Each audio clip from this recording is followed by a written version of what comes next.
کبھی دل کی یہ تمنا ہوتی ہے کہ ہماری ہر دعا قبول ہو، جو دعا مانگے وہ قبول ہو جائے، تو مجموع الزوائد میں اور جامع الصغیر میں اس حدیث مبارکہ کو روایت کیا گیا۔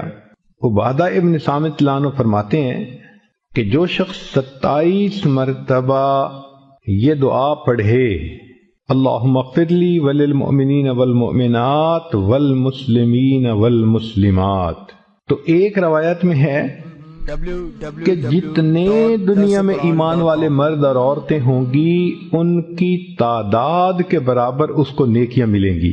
اب دیکھو ٹریلینز میں ہوں گے لوگ، ہر ایمان والے مرد اور عورت کے برابر نیکی، سبحان اللہ کتنا بڑا اجر، اور اس کو 27 مرتبہ پڑھنا ہے۔